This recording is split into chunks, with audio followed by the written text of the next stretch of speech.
주식으로 10억을 벌었다고 자랑하던 사람, 코인으로 집을 샀다며 SNS에 인증샷을 올리던 사람. 3년 뒤 그들의 근황을 아십니까? 파산 신청, 집 경매, 신용 불량. 믿기 어렵겠지만 이게 현실입니다. 왜 이런 비극이 반복될까요? 돈을 못 벌어서가 아닙니다. 버는 건 누구나 합니다. 문제는 지키는 겁니다. 벌어들인 자산을 끝까지 지키는 방법, 아무도 모른다는 거죠. 투자의 진짜 목적은 수익이 아닙니다. 생존입니다. 오늘 이 영상 하나로 당신이 왜 돈을 잃을 수밖에 없었는지, 그리고 어떻게 해야 끝까지 살아남을 수 있는지 낱낱이 파헤쳐 드리겠습니다. 손실 누구나 겪습니다. 주식하면서 한 번도 마이너스 안 찍어본 사람 없거든요. 그런데 문제는 손실의 크기입니다. 여기서 수학적으로 무서운 진실 하나 알려드릴게요. 자산의 10%를 잃었다고 칩시다. 원금 회복하려면 얼마를 벌어야 할까요? 11%만 벌면 됩니다. 별거 아니죠. 그런데 50%를 잃으면요? 반토막이 났단 말입니다. 이거 복구하려면 무려 100% 수익을 내야 합니다. 2배를 벌어야 겨우 본전이에요. 더 끔찍한 건 70% 손실입니다. 이건 233%를 벌어야 원금이 돌아옵니다. 사실상 불가능한 숫자죠. 제 지인 중에 40대 박 과장이라는 분이 계셨어요. 2021년 상승장에서 5천만 원으로 시작해서 1억 2천까지 불렸거든요. 자신감이 하늘을 찔렀죠. 그런데 2022년 하락장이 오니까 레버리지 ETF에 몰빵을 했습니다. 결과요? 1억 2천이 3천만 원이 됐어요. 75% 손실. 이분이 원금 회복하려면 300% 수익을 내야 하는 겁니다. 현실적으로 불가능하죠. 결국 그분은 주식 접었습니다. 10년 넘게 투자해온 베테랑들이 공통적으로 하는 말이 있어요. 일단 살아남아라. 죽으면 다음 판에 참여조차 못한다. 상승장은 반드시 옵니다. 역사가 증명하거든요. 그런데 그 상승장이 왔을 때 내 계좌에 돈이 남아있어야 수익을 낼 수 있는 거잖아요. 치명적인 손실 한 방에 계좌가 박살나면 아무리 좋은 기회가 와도 구경만 해야 됩니다. 그래서 투자의 첫 번째 원칙은 크게 버는 게 아니에요. 크게 잃지 않는 겁니다. 주식시장은 원래 오르락내리락 합니다. 이건 자연의 법칙 같은 거예요. 문제는 대부분의 사람들이 이 사이클을 못 견딘다는 겁니다. 코스피 지수만 봐도 그래요. 1997년 외환위기, 2008년 금융위기, 2020년 코로나 폭락. 그때마다 사람들은 이번엔 진짜 끝이다라고 했거든요. 근데 결과가 어땠습니까? 전부 다 회복했습니다. 사상 최고치도 갈아치웠어요. 그런데 이 수익을 누가 가져갔을까요? 폭락장에서 버틴 사람들입니다. 공포에 질려서 바닥에서 팔아버린 사람들은 손해만 확정 짓고 퇴장한 거예요. 여기서 핵심 질문 하나 던져볼게요. 왜 사람들은 맨날 손해를 볼까요? 타이밍 때문입니다. 주가가 한참 올라서 뉴스에 나오고 유튜브에서 지금 안 사면 바보라는 영상이 쏟아질 때 뛰어듭니다. 이미 꼭대기인 거죠. 그러다 떨어지기 시작하면요. 더 떨어지면 어떻게 하면서 바닥에서 팔아버려요. 인간의 뇌가 원래 그렇게 설계돼 있거든요. 주가가 오르면 영원히 오를 것 같은 탐욕이 생기고 내리면 끝없이 추락할 것 같은 공포가 엄습합니다. 감정으로 매매하면 백전백패입니다. 고점에 사서 저점에 파는 기가 막힌 재주를 발휘하게 되거든요. 시장의 단기 방향은 신도 모릅니다. 그러니까 타이밍 맞추겠다는 욕심, 그거 버리셔야 됩니다. 솔직하게 물어볼게요. 지금 수익 나고 계신 분들, 그거 본인 실력이라고 확신하십니까? 냉정하게 생각해 보셔야 합니다. 2020년 3월 코로나 폭락 직후부터 2021년 여름까지 기억나시죠? 그때 주식 시장이 어땠습니까? 미친 듯이 올랐어요. 그 시기엔 진짜 아무거나 사도 돈을 벌었습니다. 눈 감고 찍어도 수익이 났어요. 초보자가 처음 산 주식이 3개월 만에 2배 되는 일이 비일비재했거든요. 그때 주식 시작한 20대 이모 씨라는 분 얘기해드릴게요. 대학생 때 용돈 500만 원으로 시작했는데 1년 만에 2천만 원이 됐습니다. 본인이 천재인 줄 알았대요. 친구들한테 종목 추천도 하고 주식 강의 영상까지 찍었답니다. 그런데 2022년이 오니까요. 그 2천만 원이 400만 원이 됐습니다. 80% 손실이에요. 실력이 아니었던 겁니다. 시장이 좋았던 거예요. 파도가 밀려오면 모든 배가 떠오릅니다. 그걸 자기가 노를 잘 저어서 떴다고 착각하면 안 되거든요. 반대로 2022년 하락장을 보세요. 나스닥이 33% 빠지고 코스피가 25% 빠졌습니다. 이런 시장에선 워런 버핏이 와도 수익 내기 어렵습니다. 시장이 무너지는데 개인이 뭘 어떻게 하겠어요. 그러니까 수익 났을 때 겸손해야 되고 손실 났을 때 자책만 하면 안 됩니다. 내 실력과 시장의 운, 이걸 냉정하게 분리해서 볼 줄 알아야 진짜 투자자입니다. 연 10% 수익률. 어떻게 생각하세요? 솔직히 별로 안 끌리죠? 요즘 유튜브 보면 한 달에 50% 벌었다. 일주일에 2배 했다. 이런 얘기가 넘쳐나는데 고작 10%요?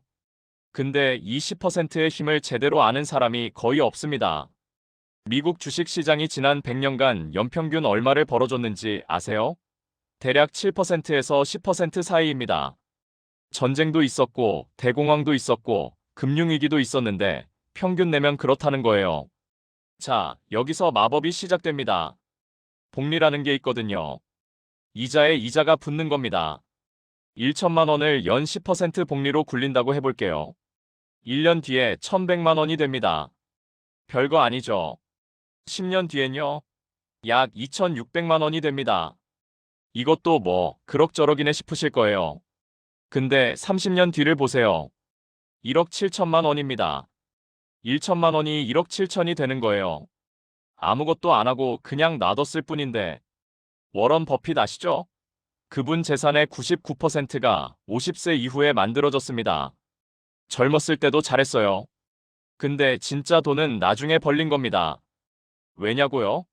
복리는 시간이 지날수록 기하급수적으로 커지거든요. 처음엔 눈에 안 보여요. 근데 어느 순간 폭발합니다. 눈덩이가 굴러가는 거랑 똑같아요. 처음엔 손바닥만 한데 산 아래 도착하면 집채만해지는 거죠. 그래서 투자는 빨리 시작할수록 좋습니다. 시간이 무기거든요. 복리의 마법, 아까 설명드렸죠. 근데 이거 받으려면 조건이 있습니다. 시간이에요. 오래 버텨야 합니다. 문제는 사람들이 이 지루함을 못 참는다는 겁니다. 왜 못 참을까요? 주변이 너무 시끄럽거든요. 유튜브 열면 한 달에 5천만 원 벌었습니다. 카카오톡 열면 이 종목. 지금 안 사면 손해. SNS 열면 람보르기니 앞에서 찍은 인증샷. 이런 거 계속 보면 어떻게 되겠어요? 조급해집니다. 나만 뒤처지는 것 같고, 나만 바보 같고, 이성이 마비되기 시작하거든요. 제가 아는 30대 초반 김대리 얘기 해드릴게요. 대기업 다니면서 월급 꼬박꼬박 모아서 3천만 원 만들었어요. 처음엔 인덱스 펀드에 넣고 장기 투자하겠다고 했습니다. 근데 어느 날 회사 동기가 코인으로 1억 벌었다는 거예요. 그날부터 잠이 안 오더랍니다. 결국 뭘 했냐면요. 그 3천만 원을 다 빼서 이미 3배 오른 코인에 넣었어요.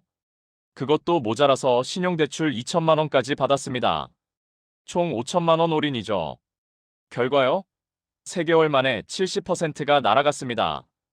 5천만 원이 1,500만 원이 된 거예요. 근데 더 무서운 건 대출 상환일이 다가온다는 겁니다. 버틸 수가 없어요. 어쩔 수 없이 바닥에서 손절했습니다. 그 직후에 반등이 왔거든요. 빚내서 투자하면 이렇게 됩니다. 하락장을 버틸 체력이 없으니까 가장 최악의 타이밍에 팔 수밖에 없는 거예요. 투자 좀 해봤다는 고수들이 입버릇처럼 하는 말이 있어요. 최소 3년에서 5년 동안 절대 안 쓸 돈으로만 해라. 이게 무슨 뜻인지 진짜 이해하시는 분 많지 않습니다. 다음 달 월세, 내일 낼 카드값, 이런 돈으로 주식하면 어떻게 될까요? 주가가 1%만 떨어져도 심장이 쿵쾅거려요. 5% 빠지면 밤에 잠을 못 자고 10% 빠지면 출근길에 손이 떨립니다. 이런 상태에서 냉정한 판단이 가능하겠어요? 불가능하죠. 그래서 멘탈이 나가고 최악의 선택을 하게 되는 겁니다. 근데 부자들은 다릅니다. 왜 부자들이 주식시장에서 항상 이길까요? 돈이 많아서? 아닙니다. 기다릴 수 있어서 그래요. 시간이라는 무기가 있는 겁니다. 부자들은 계좌가 반토막 나도 당장 생활에 문제가 없거든요. 그러니까 뭘 하냐면 그냥 앱을 꺼버립니다. 1년이고 2년이고 안 봐요. 그러다 시장이 회복되면 그때 열어서 우아하게 수익 실현하는 거죠. 반면에 생활비로 투자한 사람은요, 버틸 수가 없어요. 다음 달에 돈이 필요하니까 결국 바닥에서 울면서 파는 겁니다. 똑같은 주식을 샀는데 부자는 수익을 내고 서민은 손실을 봅니다. 실력 차이가 아니에요. 구조의 차이입니다. 그래서 우리도 이 구조를 벤치마킹해야 합니다. 전 재산을 넣으면 안 돼요. 당분간 없어도 내 삶이 흔들리지 않는 돈, 그 돈으로만 투자하세요. 그래야 버틸 수 있습니다. 나는 돈이 없어서 투자 못해요. 이런 말 많이 들어봤습니다. 특히 2030세대 분들이 많이 하시죠. 목돈이 없으니까 시작조차 못하겠다는 거예요. 근데 이분들한테 꼭 해드리고 싶은 말이 있습니다. 목돈 없어도 됩니다. 오히려 없는 게 나을 수도 있어요. 왜냐고요? 적립식 투자라는 게 있거든요. 매달 20만원, 30만원씩 월급날마다 자동으로 주식 사는 겁니다. 이게 왜 좋으냐면요. 기가 막힌 마법이 숨어 있어요. 주가가 비쌀 때는 주식을 조금 사게 되고 쌀 때는 많이 사게 됩니다. 예를 들어 볼게요. 매달 30만원씩 투자한다고 칩시다. 주가가 1만원일 때는 30주를 사겠죠. 근데 폭락해서 5천원이 됐어요. 그러면 같은 30만원으로 60주를 사는 겁니다. 2배를 쓸어 담는 거예요. 이러면 내 평균 매수 단가가 확 낮아지거든요. 나중에 주가가 조금만 회복해도 바로 수익권에 들어갑니다. 보통 사람들은 폭락장이 오면 공포에 질려서 팔잖아요. 근데 적립식 투자자는 달라요. 폭락장이 오히려 세일 기간인 거예요. 싸게 많이 살 수 있으니까요. 물론 처음엔 금액이 작아서 답답할 수 있어요. 근데 이게 10년, 20년 쌓이면 어떻게 될까요? 아까 말씀드린 복리 효과까지 더해지면 그 작은 돈이 어마어마하게 불어나 있을 겁니다. 대출 받지 마시고 없는 돈 만들지 마시고 지금 있는 만큼만 꾸준히 넣으세요. 워런 버핏, 투자의 신이라 불리는 사람이죠. 이분이 일반인들한테 뭐라고 조언하는지 아세요? 개별 주식 분석하지 마라. 그냥 인덱스 펀드 사라. 이렇게 말합니다. 이상하지 않아요? 본인은 기업 분석해서 돈 벌었으면서 왜 우리한테는 하지 말라고 할까요? 이유가 있습니다. 현실적으로 불가능하거든요. 개별 주식 투자 제대로 하려면 재무제표 읽어야 되고 산업 동향 파악해야 되고 경쟁사 분석해야 됩니다. 본업 있는 사람이 이걸 어떻게 해요? 그래서 인덱스 펀드가 답인 겁니다. 인덱스 펀드가 뭐냐면요. 시장 전체를 그냥 통째로 사는 거예요.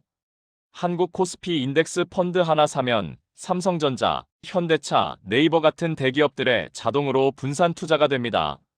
미국 S&P 500 펀드 사면 애플, 마이크로소프트, 구글 다 들어가 있어요. 한번 사는 것만으로 수백 개 기업에 투자하는 효과가 생기는 거죠.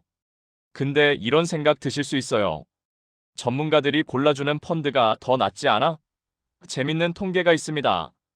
미국에서 20년간 추적했더니요. 돈 많이 받는 최고급 펀드. 매니저들이 운용하는 펀드의 90% 이상이 시장 평균을 못 이겼어요. 밤새 분석하고 연봉 수십억 받는 사람들도 이 모양입니다. 우리가 뭘 믿고 시장을 이기겠다고 덤비겠어요. 그냥 시장 따라가는 게 훨씬 낫습니다. 다만 명심하세요. 인덱스 펀드도 폭락합니다. 2008년엔 반토막 났어요. 이걸 버틸 각오 없으면 복리의 열매 못 답니다. 솔직히 여쭤볼게요. 하루에 주식에 몇 번 여세요? 아침에 눈 뜨자마자 한 번, 출근길에 한 번, 점심시간에 한 번, 퇴근 후에 또 한 번. 이 정도면 양반이죠. 어떤 분들은 5분마다 확인합니다. 이게 왜 문제냐고요? 계좌를 자주 볼수록 돈을 잃거든요. 미국에서 재밌는 연구를 했어요. 투자자들을 두 그룹으로 나눴습니다. 한 그룹은 매일 계좌를 확인하게 했고, 다른 그룹은 일부러 한 달에 한 번만 보게 했어요. 몇 년 뒤 결과가 어땠을까요? 가끔 본 사람들이 수익률이 훨씬 높았습니다. 왜 이런 일이 벌어질까요? 인간의 뇌 때문이에요. 주가가 오르는 걸 실시간으로 보면요. 조금만 올라도 지금 팔아서 이익 확정해야지 하는 마음이 생깁니다. 그래서 10% 벌 걸 2%에서 팔아버려요. 반대로 떨어지는 걸 계속 보면요. 공포가 눈덩이처럼 커집니다. 더 떨어지기 전에 팔아야 해 하면서 바닥에서 손절 쳐버리는 거죠. 제가 아는 50대 최 사장님 얘기예요. 사업 접고 퇴직금 2억으로 주식 시작하셨거든요. 처음엔 장기 투자하겠다고 했어요. 근데 너무 자주 앱을 열어본 겁니다. 결국 어떻게 됐냐면요. 1년 동안 매매를 87번 했대요. 수수료만 몇백만 원 나갔고 세금도 내고 정작 수익은 마이너스였습니다. 가만히 뒀으면 20% 올랐을 주식을 들고 있지를 못한 거예요. 앱 지우세요. 진심입니다. 못 지우겠으면 최소한 알림이라도 꺼두세요. 나는 인덱스 펀드 말고 직접 종목 골라서 대박 내고 싶어요. 이런 분들 많으시죠? 가능합니다. 근데 현실을 알고 하셔야 해요. 개별 주식 제대로 하려면요. 진짜 일이 많습니다. 재무제표 읽어야죠. 부채 비율 계산해야죠. 경쟁사가 뭐 하는지 봐야죠. 업계 전체 흐름도 파악해야 합니다. 풀타임 직업이에요, 이게. 그리고 더 무서운 사실 알려드릴게요. 주식시장이 오를 때 그 상승을 이끄는 건 극소수의 종목입니다. 나머지 대다수는요. 시장이 좋아도 제자리 걸음이에요. 심지어 떨어지는 것도 많아요. 내가 고른 종목이 그 극소수에 들어갈 확률, 솔직히 낮습니다. 그래서 개별 주식 하시려면 원칙이 있어요. 아는 분야에만 집중하세요. 본인이 IT 업계에서 일하면 IT 주식을 보는 거예요. 제약회사 다니시면 제약주를 보는 겁니다. 왜냐고요? 그 바닥 사정을 아니까요. 이 회사가 잘 되고 있는지, 경쟁사한테 밀리는지 뉴스 안 봐도 감이 오잖아요. 그게 엄청난 무기입니다. 근데 여기서 끝이 아니에요. 아무리 좋은 주식도 100% 안전한 건 없습니다. 미국 시장도 10년 가까이 횡보한 적 있어요. 그래서 분산이 필수입니다. 주식만 하지 마시고요. 채권도 좀 넣고 금도 좀 넣으세요. 성격이 다른 자산을 섞어놔야 한쪽이 무너져도 버틸 수 있습니다. 오늘 말씀드린 거 다 이해하셨어도요. 막상 본인 돈 들어가면 완전히 다릅니다. 책으로 배운 이론이랑 실전은 차원이 달라요. 그래서 처음엔 소액으로 시작하세요. 잃어도 삶이 안 흔들리는 돈으로요. 그러면서 시장의 공포와 탐욕을 직접 겪어보는 겁니다. 멘탈 훈련이에요, 이게. 만능 정답은 없습니다. 개별 주식이 맞는 사람 있고 인덱스 펀드가 맞는 사람 있어요. 중요한 건 나만의 원칙을 세우는 거예요. 크게 잃지 않는 방어력, 남과 비교 안 하는 평정심, 끝까지 버티는 생명력. 이 세 가지 기억하세요. 주가의 방향은 신도 몰라요. 하지만 내가 흔들릴지 말지는 내 선택입니다. 원칙 지킨 사람만이 결국 웃습니다.